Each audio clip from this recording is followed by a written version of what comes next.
जब रक्षा क्षेत्र में आत्मनिर्भरता की बात करते हैं तो पूरे देश का युवा कावेरी इंजन का नाम बड़े गर्व के साथ लेता है। और देखे होंगे फेसबुक से लेकर इंस्टाग्राम और एक्स पर लाखों लोगों ने इस तरह के पोस्ट किए होंगे। सोशल मीडिया पर पिछले 2 दिनों से hashtag fund Kaveri engine trend कर रहा है। सोशल मीडिया पर देश भर में कावेरी इंजन को लेकर लगातार चर्चा हो रही है। कावेरी हमारे देश में बने मिसाइल्सों ने जब पाकिस्तान की एयर डिफेंस सिस्टम और उनके वायुसेना के अड्डे को तहस नहस किया, पूरी दुनिया आश्चर्यचकित होकर उसके देख रही। भाई और बहनों, मोदी जी ने स्पष्ट कहा है कि ऑपरेशन सिंदूर समाप्त नहीं हुआ है। आगे पर भी अगर कोई गोली चलाएगा तो उसका जवाब गोले से दिया जाएगा। इनकरेजमेंट मिल रहा है। हम नहीं चाहते थे सीज फायर, हम तो तैयार थे लड़ने के लिए, हम पर इम्पोज किया गया है एक सीज फायर। दुनिया में सिर्फ 4 ऐसे कंट्रीज हैं जिनके पास अपने खुद के हल है। भाईजान हमारे पास जज्बा बहुत है। और भाई फिर अभी वो यही बात है, जज्बे से हम जज्बा है तो क्या? जज्बा इसलिए है कि जो पढ़े लिखे हैं वो तो कुछ कर रहे नहीं। अच्छा। जो अनपढ़ है वो उनमें जज्बा है। ठीक है। वो क्या कर सकते हैं? कुछ भी नहीं कर सकते। तो जज्बा लेके गली गली हमने नारे लगाने, ठीक है, मगर दुनिया से पीछे रहना है। हमारे जो सुनने कहा कि अगर आप समझते हैं कि हमारी इन्वॉल्वमेंट है तो आप एक इंडिपेंडेंट इंक्वायरी करें। इंडिपेंडेंट इंक्वायरी अगर सस्टेन करता है तो फिर आप हमें गालियां दें। आप बगैर इंडिपेंडेंट इंक्वायरी के आपने जाके सिविलियंस को बॉम्ब किया। मगर जहां तक इंडिया का ताल्लुक है, देखें जी, ये मेरा ख्याल में जहाज का मसला कम था और जो तरबियत और जो ट्रेनिंग थी उसका मसला ज्यादा था। जो हमने पहले भी जितनी भी जंगें हुई हैं, जितने भी कॉन्फ्लिक्ट हुए हैं, उनमें देखा कि उनकी पायलटेबिलिटी और ट्रेनिंग उस लेवल की नहीं है जिस तरह पाकिस्तान एयरफोर्स की है। और जेट इंजन वाला ये वो राष्ट्रवाद है जिसे लोग लगातार शेयर कर रहे हैं। कुछ ऐसे लोगों के लिए अच्छी खबर यह है कि रूस में कावेरी इंजन का ट्रायल चल रहा है और सिर्फ 25 घंटे का ट्रायल बाकी रह गया है। रूस में इसका ट्रायल इसलिए हो रहा है क्योंकि वहां जेट इंजन के ट्रायल के लिए उचित एल्टीट्यूड आसानी से मिल जाता है। प्रयास चल रहा है। अब तक का जो परीक्षण है इसे सफल बताया जा रहा है। जी हां, रूस में जारी है इस समय परीक्षण। 25 घंटे की टेस्टिंग अभी और बाकी है। रूस और स्ट्रेटेजिक शराकतदारी भारत के लिए बड़ी सफारती बन गई। कहते हैं कि सबसे बड़ी अदालत अवाम की होती है और इस अदालत ने मौजूदा हुकूमत के खिलाफ फैसला सुना दिया है। पल्स कंसल्टेंट की सेमाई रिपोर्ट, जिसमें इंकशाफ किया गया है कि वजीर आजम की माशी पॉलिसीज पर भरोसा ना करने वालों की तादाद में इजाफा हुआ है। पाकिस्तान में इस वक्त 75% अफराद समझते हैं कि मुल्क की माशी समत दुरुस्त नहीं है। सबसे ज्यादा पंजाब से 79% और सिंध से 73% अफराद ने मईशत के रुझान पर अदम इत्मीनान का इजहार किया है। भट्ट ने बताया डीआरडीओ ने 9 फुल प्रोटोटाइप और 4 कोर इंजन बनाए। 3217 घंटों का परीक्षण किया जा चुका है। इसके इंजन के हाई एल्टीट्यूड टेस्ट हुए हैं। इसका फ्लाइंग टेस्ट बेड ट्रायल हो चुका है और अब रूस में इसका फाइनल ट्रायल हो रहा है। और इंजन का जिक्र एक बार फिर देश के गृह मंत्री अमित शाह ने किया है। तमिलनाडु में एक रैली को संबोधित करते हुए देश के गृह मंत्री अमित शाह ने भारत की स्वदेशी ताकत का जिक्र करते हुए कावेरी इंजन का जिक्र कर दिया। देश के गृह मंत्री अमित शाह ने क्या कुछ कहा है, आपको सुनवाते हैं। दोस्तों, कैसे आप सब? उम्मीद करते हैं आप सब बहुत अच्छे होंगे। दोस्तों, आज का वीडियो काफी शानदार होने वाला है, इसलिए बिना स्किप के पूरा वीडियो देखना, क्योंकि आज हम देखने वाले हैं पाकिस्तान मीडिया का लेटेस्ट वीडियो। अगर आप मेरे चैनल पर फर्स्ट बार आए और अभी तक सब्सक्राइब नहीं किया है तो प्लीज सब्सक्राइब कीजिए, शेयर कीजिए, बेल आइकन ऑन कीजिए ताकि आपको आने वाली हर एक लेटेस्ट न्यूज आसान से मिल जाए। आज बात करने वाले हैं भारत के कावेरी इंजन की। दोस्तों, कावेरी इंजन के लिए एक न्यूज आई है जिसमें हम देखेंगे कि अमित शाह जी बयान दे रहे हैं कावेरी इंजन के लिए कि भारत का बच्चा बच्चा कावेरी इंजन के बारे में जानता है। और दोस्तों, अमित शाह जी ने तमिलनाडु की एक रैली में बोला है कि ऑपरेशन सिंदूर अभी तक खत्म नहीं हुआ है। जैसे कि नरेंद्र मोदी जी ने बोला है कि ऑपरेशन सिंदूर अभी चालू है और खत्म नहीं होगा जब तक पाकिस्तान अपनी हरकतों से बाज नहीं आएगा। तो दोस्तों, आज का वीडियो काफी लाजवाब। कावेरी इंजन की चर्चा ऑपरेशन सिंदूर के बाद से लगातार हो रही है। सबकी नजर कावेरी इंजन पर है और सब ये मांग कर रहे हैं कि भारत को अपने स्वदेशी इंजन पर काम करना चाहिए। चूंकि कावेरी इंजन का जो कॉन्सेप्ट डिजाइन था वो तेजस लड़ाकू विमान के लिए था, लेकिन तमाम तकनीकी खामियों के कारण उस वक्त ये पूरा ना हो सका। कावेरी इंजन को साल 2008 में तकनीकी चुनौतियों के कारण तेजस के प्रोजेक्ट से अलग कर दिया गया, जिसमें अपेक्षित थ्रस्ट टू वेट अनुपात प्राप्त करने में असमर्थता, उच्च तापमान धातु विज्ञान में कमियां और आफ्टर बर्नर प्रदर्शन और विश्वसनीयता में कई तरह की परेशानियां शामिल थी। कावेरी इंजन तेजस MK1 की जरूरतों को पूरा नहीं करता था, इसलिए लड़ाकू विमान को अमेरिकी निर्मित GE404 इंजन से संचालित किया जाना था। तकनीकी चुनौतियों के अलावा भारत के पास ऐसे इंजनों के लिए परीक्षण सुविधाओं की भी थोड़ी कमी थी। ऐसे में कावेरी का प्रोजेक्ट लगातार डिले होता चला गया। ये प्रोजेक्ट साल 1980 के दशक में भारत के लड़ाकू स्वदेशी विमान तेजस को शक्ति प्रदान करने के लिए शुरू किया गया था, लेकिन तमाम परेशानियों के बीच में ये अधूरा रह गया।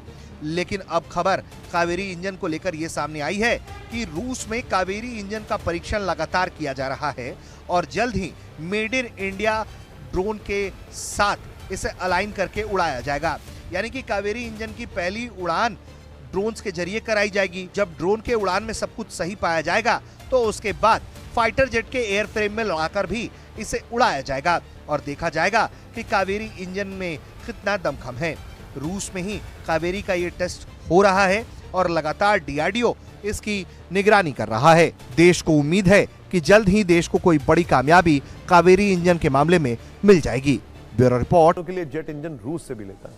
अब कावेरी इंजन के सफल ट्रायल के बाद भारत भी अमेरिका, ब्रिटेन, फ्रांस, रूस के साथ जेट इंजन वाले एलीट क्लब में शामिल हो जाएगा। इंडिया ने अपना टेस्ट किया है और ये बहुत बड़ी बात है। इसका मतलब ये है कि में आ रहा है। So this is something very big which has come up और पर्टिकुलरली ये कहा जा रहा है कि तकरीबन को 1.5 लाख करोड़ रुपया भारत का ये लगने वाला है इस चीज में। खेल ये है कि वो दुनिया को बताना चाहता है और पाकिस्तान को भी कि हम जो है हम डोमिनेंट हैं तरह के। दूसरी बात यह है उसने पाकिस्तान के जो काफी मेनलैंड पाकिस्तान के अंदर आके मारा है, इससे वो और भी उसको एम्फसाइज करता है कि हम जिधर भी जा सकते हैं, किधर भी जा सकते हैं। यहाँ ना जैज जज्बा पैकेज है। अच्छा, हमें वो जैज जज्बा पैकेज सिखाया गया है। ठीक है। अगला उसका मान ही नहीं बताया गया कि जज्बा किसको लेके कहते हैं। हमने मुकाबला करना है तो एजुकेशन में करें, एजुकेशन में करें, हम उनसे तिजारत में करें, हम उनसे और इकोनॉमी में करें। वो 4 पे आ गए। ठीक है। हम अभी चौथी बड़ी आलमी वो इकोनॉमी बन गया। हम कहाँ पे खड़े हैं इंडिया।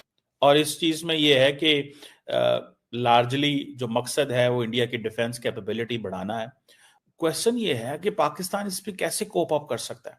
फॉर एग्जांपल इंडिया जी 3 स्कॉर्पियन सबमरीन्स ले रहे हैं और ये जो स्कॉर्पियन क्लास सबमरीन्स हैं ये फ्रेंच नेवल ग्रुप है और naval group and Mazagon dockyard जो लिमिटेड है ये इसको they are going to make. ये भी सुना है कोई 30,000 करोड़ की है और जो आर्टिलरी गन सिस्टम उसके लिए भी अच्छा भला पैसा है। India is putting a lot of money. अब पाकिस्तान कैसे इसको मैनेज कर सकता है, आई डोंट नो। पाकिस्तान क्या करेगा, कैसे चीज़ों को मैनेज करेगा। अब फॉर एग्जांपल अगर आप देखें कि एयरक्राफ्ट में अगर वो UAVs ले रहे हैं, आप समझ रहे हैं कि Indians are putting a lot of money which is beyond thinking. ऐसा पैसा है जिसको हम सोच भी नहीं सकते। फिर आगे आ जाएं, फिर वो space and missile defence system में पैसा लगा रहे हैं जी। और इसमें आप समझ लें कि उनके पास पैसा भी बहुत है, ठीक है जी। उनके पास रिसोर्सेज भी हैं, कॉन्टैक्ट्स भी हैं और उनको हर कोई देने को भी तैयार है। हमें तो जारी बात है कोई भी नहीं देने को तैयार। हमें आप इमेजिन करें ना, देयर वाज अ टाइम, आज इंडिया के लिए हर दुकान खुली है। Every shop is open for India, every shop, everywhere they have a contact. अब ये जो साइबर ले रहे हैं यार, वो पाकिस्तान से तो बहुत आगे की सोच रहे हैं। असल में क्वेश्चन ये है कि एक तो उनके पास पैसा आया, दूसरा उनके पास राइट टाइम पे पैसा आया जब उनको एक थ्रेट भी है, एंड सेकेंडली उनके लिए you know there are avenues to buy all that technology, ठीक है जी। देन फिर ये है कि जी, अच्छा मजे की बात है, they do understand that we have to invest in Aatmanirbhar Bharat, make in India. जो अगले दिन एयर चीफ बात कर रहे थे, वो अपनी जगह पे बात खड़ी है, लेकिन उनको पता है इस वक्त इंडियन फौज, एयरफोर्स, नेवी सारे कह रहे हैं कि सरे दस्त you at this point you need to get all that, you need to import it, we can't wait. हम वेट नहीं कर सकते because already we are you know decades behind of what Chinese are doing, ठीक है जी। सो पाकिस्तान की तरफ से तो उनको ये सुकून है कि भाई हमारी इनसे अभी कोई लड़ाई छड़ाई नहीं होनी। अब ये स्पेस मिसाइल डिफेंस सिस्टम है, स्पेस लॉन्च कैपेबिलिटीज एंड जो एक्सप्लोरेशन टेक्नोलॉजीज हैं नेशनल सिक्योरिटी के लिए वो ले रहे हैं। फिर इस तरह कहते हैं जो स्पेलिंग्स हैं उसके, लेकिन असल में फ्रेंच में उसे दासू कहते हैं। तो उनके वक्त को भी एक्सेस नहीं दी उन्होंने कि जी वो किसी तरह जाके वो देख सके। तो मतलब ये तो हकीकत है कि उनके जहाज गिरे हैं और इतना बड़ा जो इनको एक सदमा है और इतना धचका जो लगा है वो जहाज बनाने वालों के लिए भी एक लम्हा फिक्रिया है, क्योंकि ये दुनिया का बेहतरीन जहाज समझा जाता है और है भी। जितना इसके पास वेपन सिस्टम है, जो इलेक्ट्रॉनिक वॉरफेयर का इसके अंदर स्वीट है और जितनी इसके अंदर जो एवियोनिक्स लगी हुई है वो दुनिया की बेहतरीन और कटिंग एज टेक्नोलॉजी है। तो उस लिहाज से उनको बहुत एक सदमा भी है और एक उनके लिए बड़ी एक बेइज्जती की बात भी है। तो बहरहाल उसका तो जो वो नतीजा निकलेगा वो बताएंगे वो, और उनके लिए एक लम्हा फिक्रिया होगा कि आगे जो उनकी प्रोडक्शन है वो भी इफेक्ट होगी और उनकी सेल्स भी इफेक्ट होंगी। मगर जहां तक इंडिया का ताल्लुक है, देखें जी, ये मेरा ख्याल में जहाज का मसला कम था और जो तरबियत और जो ट्रेनिंग थी उसका मसला ज्यादा था। जो हमने पहले भी जितनी भी जंगें हुई हैं, जितने भी कॉन्फ्लिक्ट्स हुए हैं, उनमें देखा कि उनकी पायलटेबिलिटी और ट्रेनिंग उस लेवल की नहीं है जिस तरह पाकिस्तान एयरफोर्स की है। और अल्हम्दुलिल्लाह हमें इस बात पे हमेशा फख्र रहा है। हमने कभी दुश्मन को कमज़ोर नहीं समझा और हम हमेशा उसको इज़्ज़त की निगाह से देखते हैं। लेकिन हमारी इसी वजह से ट्रेनिंग जो है वो बहुत सख्त बुनियादों पे होती है और बड़ी मजबूत बुनियादों पे होती है, जिसकी वजह से हमें हमेशा अल्लाह ताला ने एक फ़तह और नुसरत अता की है। जहाँ तक जहाज़ देने का ताल्लुक है, मेरा ख्याल में अभी तो वो फ्रेंच जहाज़ और ले रहे हैं, राफेल, जो कि नेवी के लिए वो लेंगे और कोशिश करेंगे कि उसमें भी ज़्यादा से ज़्यादा बेहतर वेपन्स दे सकें। हालांकि उनके पास जो वेपन सिस्टम्स मौजूद थे, मीटियोर वगैरह, वो बहुत दुनिया के बेहतरीन वेपन्स हैं। लेकिन इसके अलावा उनकी ज़रूर अब कोशिश होगी कि वो 5th जनरेशन एयरक्राफ्ट या 6th जनरेशन एयरक्राफ्ट की तरफ जाएं। मगर मैं फिर ये कहूँगा कि जहाज़ उनके पास बहुत बेहतरीन था, उनके पास रडार सिस्टम बेहतरीन थे, उनके पास S-400 मिसाइल सिस्टम बेहतरीन था, उनके पास ड्रोन दुनिया के बेहतरीन और कटिंग एज थे। लेकिन उनकी जो तरीका है, जो उसका इस्तेमाल करने का तरीका था, एम्प्लॉयमेंट का तरीका था, उसमें कमजोरियां देखने में आई, जिसमें पाकिस्तान ने बड़ी महारत रखता है नेटवर्किंग के लिहाज से, इंटरऑपरेबिलिटी के लिहाज से, और इस तरह से वो अब उन्होंने मलबा तो लेके जाना ही है, जो फ्रांसीसी कंपनी है उन्होंने मलबा लेके जाना ही है और फिर वो हकीकत भी खुलनी है सामने। और मोदी सरकार कैसे अपने अवाम से जो है वो उनका सामना करेगी, एक अलग कहानी है। इतना इररिस्पॉन्सिबल बिहेवियर और फिर इतनी बड़ी हजीमत और खिफत के बाद जो 10 मई को आपको सामने करनी पड़ी है, क्या अंदाज़े सियासत भी भूल गया है मोदी? क्या इससे उसका फॉलोअर को फ़ायदा होगा या नरेंद्र मोदी की सरकार की शिकस्त और उसकी कमज़ोरी मज़ीद अया होगी?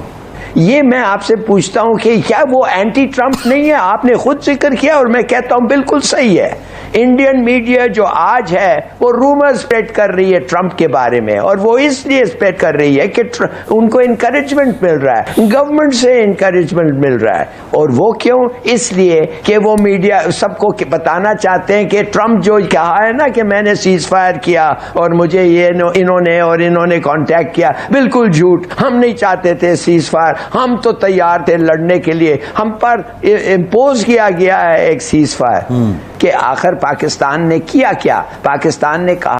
गाइस, आपको मेरा रिएक्शन वीडियो कैसा लगा? अगर अच्छा लगा है तो प्लीज सब्सक्राइब कीजिए, शेयर कीजिए, बेल आइकन ऑन कीजिए ताकि आपको आने वाली हर एक लेटेस्ट न्यूज आसान से मिल जाए। उम्मीद करते हैं आप लोगों को मेरा वीडियो पसंद आया होगा। पसंद आया तो ज्यादा से ज्यादा शेयर करना ताकि हमारे और भी भाई बहन इस न्यूज को देखकर जानकारी हासिल ले। जैसा कि आप लोगों ने देखा होगा कि पाकिस्तान मीडिया में क्या चल रहा है कि भारत के ये जो कावेरी इंजन है इसकी भी काफी बातें चल रही है, लेकिन आप लोगों ने देखा होगा कि भारत के हथियार और भारत के इंजन, भारत के जो मिसाइलें हैं वो पाकिस्तान का क्या हाल करा है ऑपरेशन सिंदूर में। इसमें तो ये बता दिया है कि भारत किसी भी कंट्री से कम नहीं है। और दोस्तों अब भारत के पास आ रहे हैं रूस जैसे वंदे भारत के लिए। और दोस्तों जैसा कि आप लोगों ने देखा होगा सऊदी अरब ने भी वंदे भारत के लिए एक ऑफर दिया है कि हमें भी ये वंदे भारत चाहिए। और दोस्तों भारत आज ही इस पोजीशन में बढ़ चुका है। पहले भारत लोगों से हेल्प लेता था, इंजन लेता था, आज भारत के पास खुद का इंजन है। तो दोस्तों आज का वीडियो काफी लाजवाब